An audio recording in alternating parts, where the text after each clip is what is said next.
આપણે મૂળ વાત ઉપર આવી કે ભાગવત સપ્તાહ છે ને, ભાગવતનો અર્થ શું થાય? ભાગવત એટલે ભ એટલે ભગવાન, ગ એટલે જ્ઞાન, વ એટલે વૈરાગ ને ત એટલે તરવું, એને ભાગવત કહેવાય. ભાગવત બેહાર્યા પછી ભાગવતની વાત જો જીવનમાં ઉતરે નહીં તો કોઈ મતલબ નથી. પૈસા કોઈને મફત આવતા નથી. આ લાખો રૂપિયાનો ખર્ચો હોય અને આવડી મોટી 8-10 દીની કથા હોય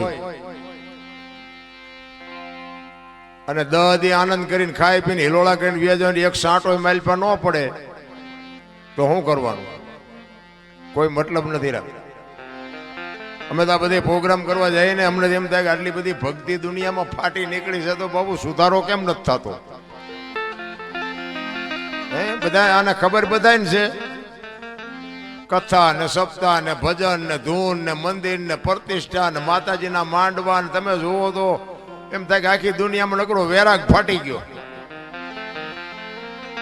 તો બગાડ કેમ નથી અટકતો? હું તો આટલા બધા બેઠા છું ને તમે તો બધા એજ્યુકેટર માણસો. હું તો એક ગામડાનો નાનો એવો માણસ છું, નાનો એવો ખેડૂત છું. તમે બધા ભણેલા ગણેલા હશો, રૂપિયા વાળા હશો, જે હોય તે. તમે હેઠા બેઠા છો, હું આ ઉપર છું. આ વાત એમનામ સમજાય એવું જ નથી રામ. આના માટે સદગુરુ જોવે. આવડી મોટી કથા બેહાડી છે, જીવનમાં ઉતરે નહીં તો બાપુ કોઈ મતલબ નથી. એક રામકથા બેહાડી હોય, રામકથા આખી દુનિયાને ખબર છે રામાયણ શું કહે છે. પણ રામાયણની વાત તો એકની એક જ છે. શું સાંભળીને કામ હોય? અયોધ્યા નગરી દશરથ રાજા 4 દીકરા વનમાં ગયા. રામ ને સીતાજી રાવણ લઈ ગયો. રામ હનુમાન ન્યાય ગયા. રામે રાવણ ને માર્યો ને અવતાર્યા પાછા. વાત તો આવડી આજ છે કે બીજું કઈ? તો શું સાંભળ કરવાનું? બીજું કઈ કામ જ નથી. આ સાંભળવાનો મતલબ શું? આખી દુનિયા એક મોરારી બાપુ જેવા આપણા કથાકાર હોય તોય ભલે, અને એક નાનો એવો કથાકાર હોય તોય ભલે. વાત તો આવડી આ જ હોય, બીજું શું હોય?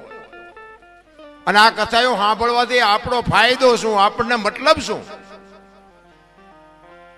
આપણા સદગુરુ મહારાજને આપણે પૂછવું તો જોવે ને કે આ બધું કરે છે, દુનિયા કરે છે, એ વાત ખોટી છે એવી આપણી વાત નથી. પણ આ કરવાનો મતલબ શું છે એ તો આપણે કંઈક પૂછવું જોવે ને.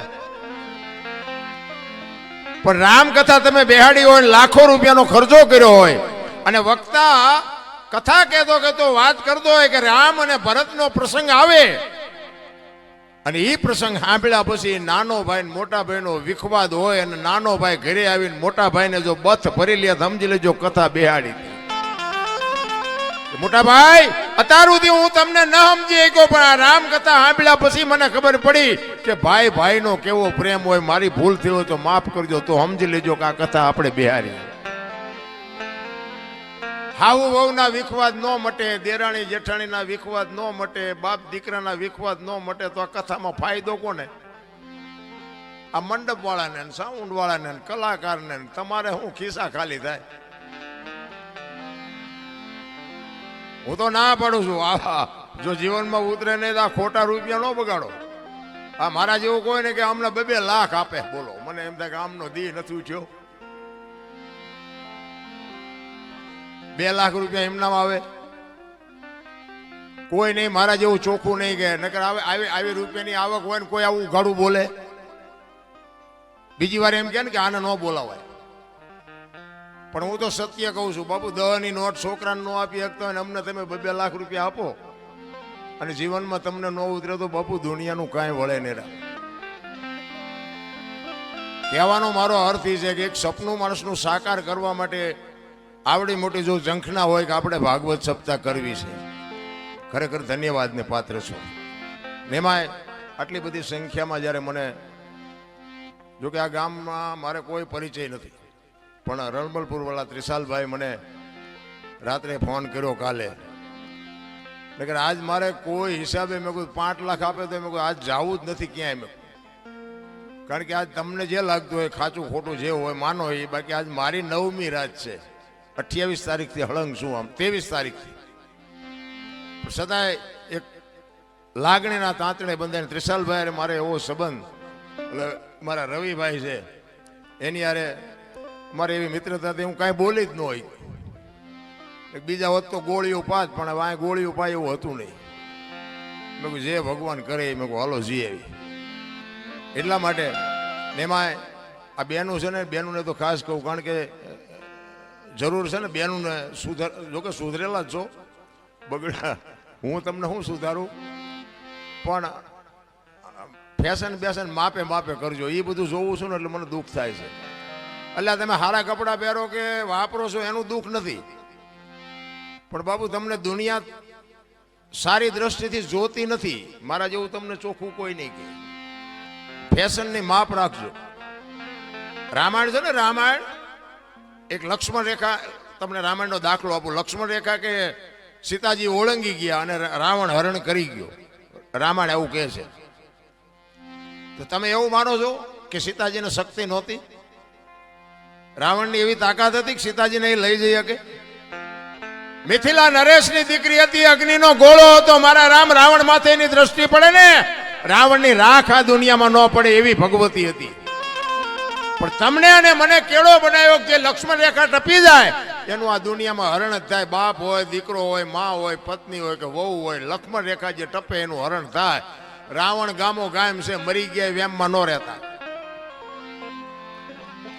હું એટલા માટે કહું, તમને ભગવાને આપ્યું ખાઓ પીઓ વાપરો મોજ કરો, એમાં મને કોઈ તકલીફ નથી. પણ ફેશનનું મહાપુરુષોએ કીધું છે કે એક સંપત્તિ ઉપર, એક સ્ત્રી ઉપર અને એક ભોજન ઉપર, આની માથેથી પડદો હટી જાય ને એટલે એની કિંમત ઉડી જાય. લખવું હોય તો લખી લેજો. ભોજન ઉઘાડવું પડ્યું ને એટલે તમને ખાવાનું ન ભાવે કે આ ખવાય નહીં. સંપત્તિ ઉઘાડી થઈ જાય ને એટલે તમને એમ થાય કે આ ખોટું હોય, સાચું આવી રીતે પડ્યું હોય. અને એક દીકરી ઉપર બાપુ જો મર્યાદિત કપડા ન હોય ને તો સમજી લેજો દુનિયા એની માથે દ્રષ્ટિ ખોટી જ કરવાની. મહાપુરુષોએ કીધું છે, શું કામ? જ્યાં ધર્મ ધ્રુજો અને પુરુષ નથી પૂગી ગયો ત્યાં દેશની આબરૂ બાપુ દીકરીઓ રાખી છે. તમે કહો તો હવાર સુધી દાખલા આપો. પુરુષ નથી પૂગી ગયો. દુનિયાની આબરૂ અને ધર્મને રાખવા માટે પુરુષ જ્યાં નથી પૂગી ગયો, દેશની આબરૂ દીકરીઓ રાખી છે. જેટલા સફળ પુરુષો છે એમાં એક એક માનો હાથ છે, એક એક ભગવતીનો હાથ છે. જાણે છે બધા, કરવું કોઈ નથી. હરિશ્ચંદ્ર રાજાને તારામતી ન હોત ને તો કોઈ ઓળખત નહીં. સગાળસાને ચંગાવતી ન હોત તો કોઈ ઓળખત નહીં. જલારામ બાપાને વીરબાઈ ન હોત તો કોઈ ઓળખત નહીં. અમરમાં ન હોત ને તો દેવીદાસ બાપુને કોઈ ઓળખત નહીં.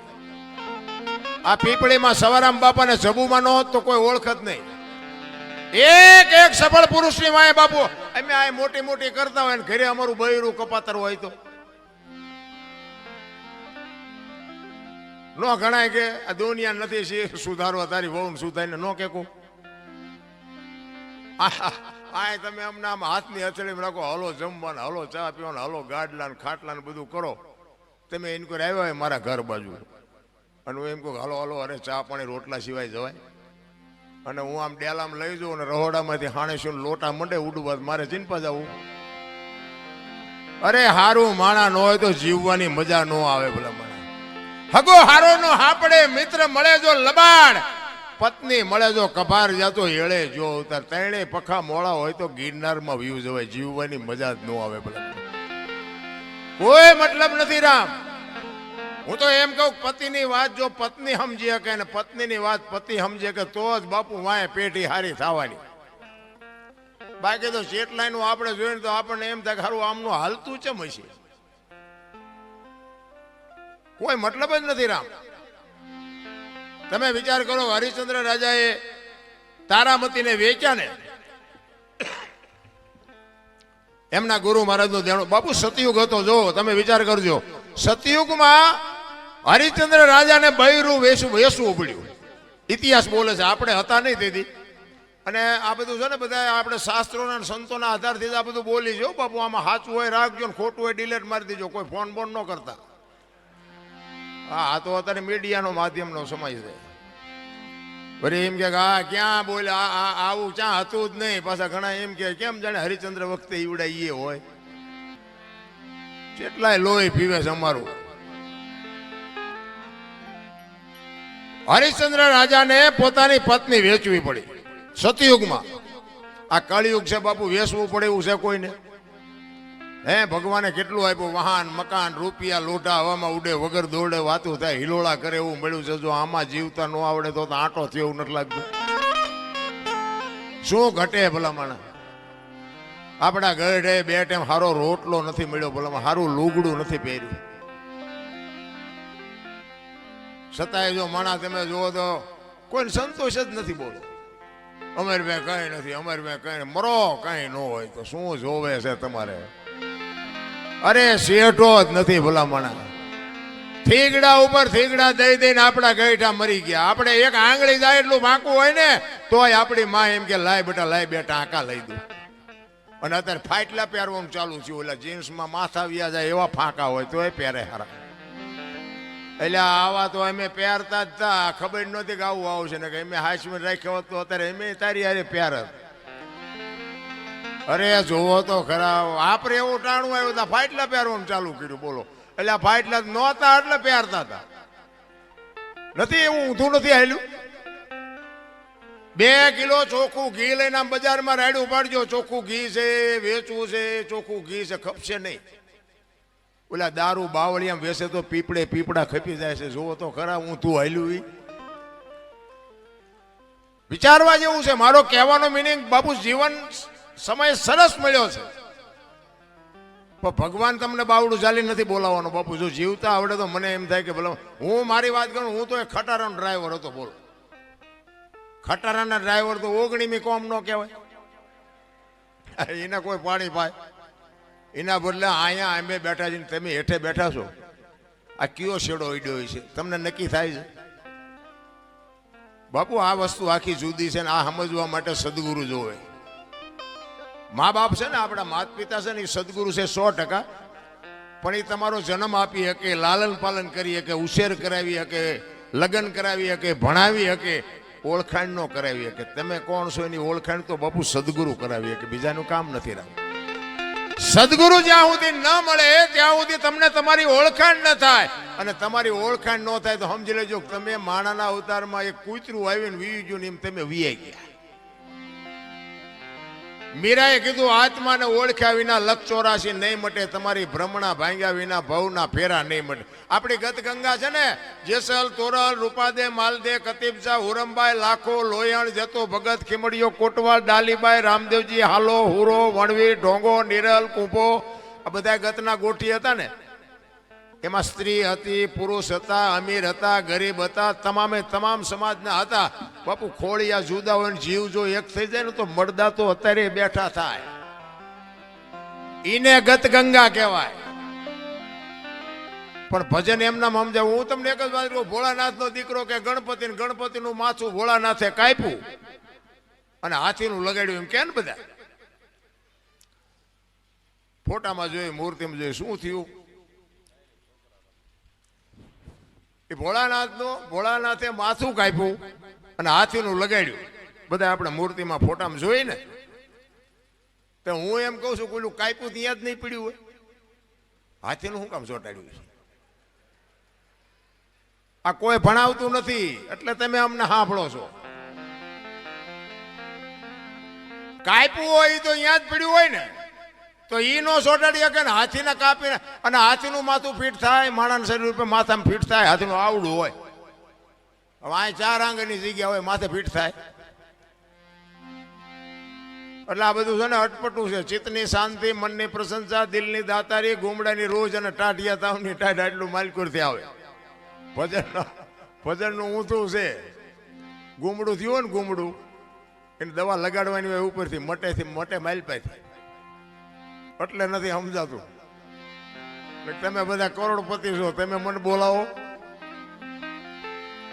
કોઈ નથી બોલાવે એવું બાપુ. પણ આ અંતરના ઊંડાણની કોક વેધુને કરાય વાત, આને સોરે નો સિતરાય સિતની વાતું શંકરા. અમારે ઘણું કેવું છે, પણ કહેવાનો મારો મિનિંગ ઈ છે કે માં હોય મોટે બોલું, માં એ હાથે નાનપણ સાંભળે. એ મલક બધાની મજા પછી કડવી લાગે કાગડા.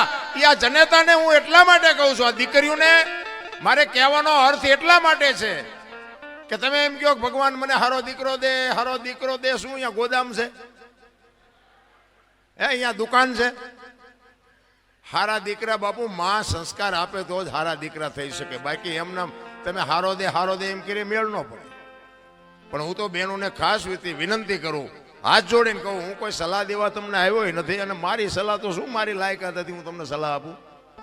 પણ મારો કહેવાનો, મારી વાતની અમુક બાપુ નોંધ કરજો અને એનો અનુભવ કરજો. હું કોઈ પાવરની વાત નથી કરતો, પણ તમારે સારા સંતાન જોઈને તો મારી એક જ ભલામણ છે કે ઉદરમાં સંતાનનો વિકાસ થતો હોય અને જન્મ થયા પહેલા રામાયણ ને ગીતાના 5-5 પાના વાંચજો. જો આપને સંતાન થાય એવું આ ટેકો દેવું દીકરો ન થાય તો બાપુ મારું નામ તમે જોડો ઘા કરજો. હારા દીકરા તો થાય. મારા વહુ હારો ભેગા પાણી પૂરી ખાતા હોય તો અહીંયા કઈ હારા વાઈટ ન હોય દીકરાની. એ તો ઠીક છે, પછી કહેવાનું હોય અમુક એ ભગવાન એકાદો દીકરો દે, અમે દીકરા વગીરના છીએ. તો અમુક એમ કે હે ભગવાન આના કરતા ન દીધો હોત તો સારું હતું. આપણે એમ કે હારા આવે આ દીકરા હાઈવે ફાયદો છે કે નો હાઈવે ફાયદો છે.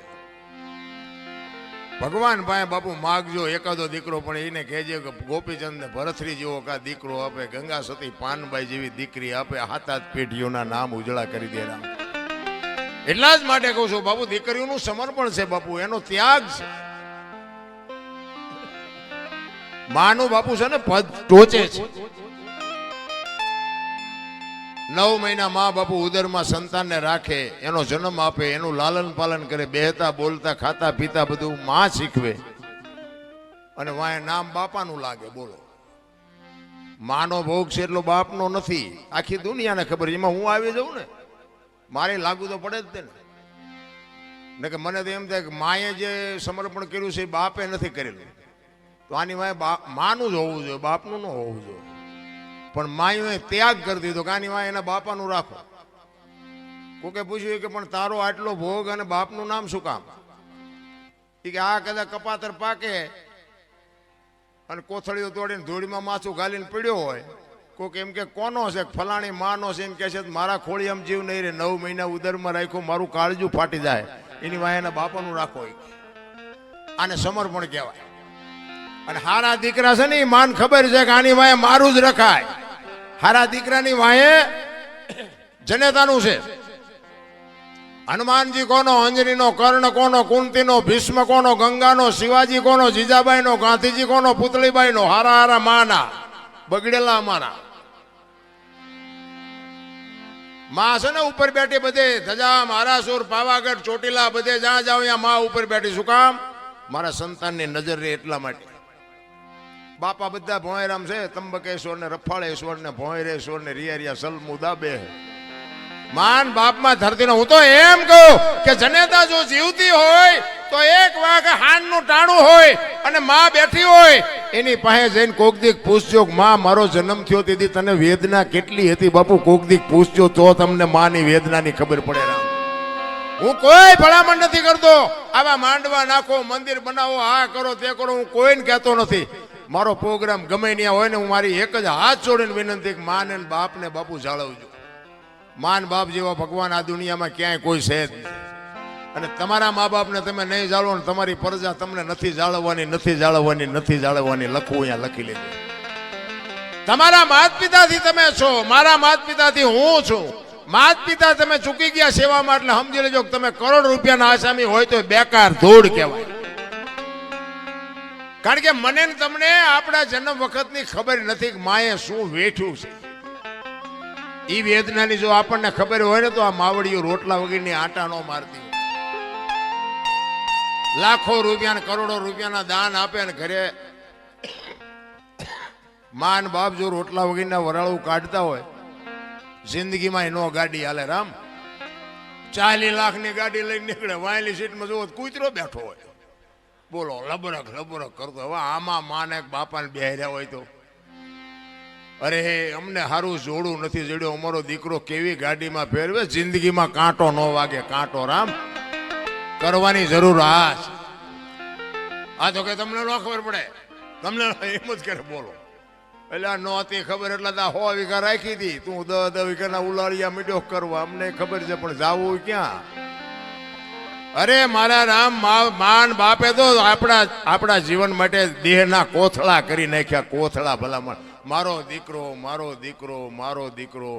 અરે શું માન બાપે બાપુ તમને ને મને સમર્થ. એક જનેતા પોતાના ઉદરમાં 9 મહિના રાખે, એને આમ હાલતી હોય, માં ચાલતી હોય તો બાપુ આમ ઉતાવળો પગ ન મૂકે બાપુ, પોતાના સંતાનની તકલીફ ન પડે એના માટે રહી અને આમ પગલાઓ ધીરે ધીરે ભરતી હોય.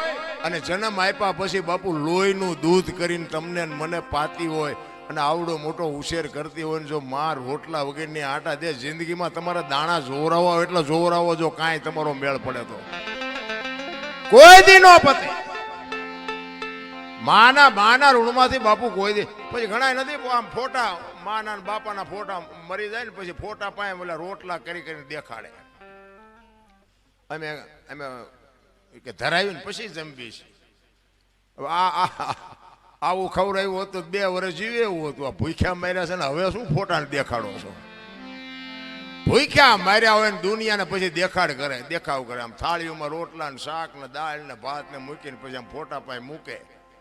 એમ પેલા ધરાવી, પેલા ધરાવવાનું હતું તારે ધરાવ્યા નહીં નથી. કોકની શમશાન યાત્રા નીકળી હોય તો એમ ભાળી જાય ને કે શમશાન યાત્રા હાલો હાલો ટેકો દે, ટેકો દે. આ ટેકા ન દીધા એમાં જ મર્યા છે. હવે શું ટેકા દેવા હોય? ટેકા હાટું બજારા લબડી રહ્યા હતા નથી હોય જીવતા તારે હોતું નથી. એટલે માણા વખાણ મર્યા પછી જ કરે છે કે માણા બહુ સારો હતો પણ જીવવા દીધો જ નથી. એને હજી જીવવું હતું, માર્યો છે ભૂંડી હાલે તો પછી વખાણ કરે બધા. અરે બાપુ ભાઈ નો હું તો 18 વણમાં કહું બધા ભેગા રહીને મોજ કરો, જીવન કાલ ખૂટી રહે કાંઈ વાતમાં છે નહીં. માણસ જન્મે ને 2-2.5 કિલોનો હોય, 60-80-100 વર્ષ જીવન મરી જાય ને શમશાનમાં લઈને હળગાવી નાખો અને રખ્યા ભેળી કરીને જોખો એટલે 2-2.5 કિલો થાય. વાતમાં કાંઈ છે નહીં, વચ્ચે ઠેકડા મારવાનું છે બધું. બધું માં તૈયાર ન કરી રાખે. આપણો જન્મ થયા પહેલા જનેતા ઉદરમાં સંતાન હોય અને તરત જ બધી માં તૈયારી કરી રાખે. ખોયા ને ગોદડા ને ઘોડિયા ને આ ને બધું માં તૈયાર જ રાખે કે મને ભગવાન કઈક આપશે. એના માટે બધી માએ તૈયારી કરી રાખી હોય. અને 60-100 વર્ષ જીવન પછી જવાનું ટાઈમ થાય તારે બધું તૈયાર જ હોય. લાકડા તૈયાર હોય, ઉપાડનારા હોય, ગોઠવનારા હોય, દિવાળી મૂકનારા હોય, ઘોંકા મારનારા હોય. તા પહેલી ને છેલ્લી 2 તૈયારી છતાં વટલી નહીં કરી રાખી હોય. પણ આ માઇલ પાવલું હું થોડુંક કરે ને, હું થોડુંક ભણી ગયા હોય એમાં વળી ભગવાને થોડુંક ધોરું સાંભળું આપ્યું હોય, થોડાક છૂટા આપ્યા હોય, થોડીક સંપત્તિ આપી હોય તો તમે જોવો તો નકરા ઠેકડા. આપણે કોઈની જરૂર નથી, આપણે કોઈને જરૂર નથી. તું મરીશ તાર 4 જણા નહીં જોવે, હાલીને જઈશ.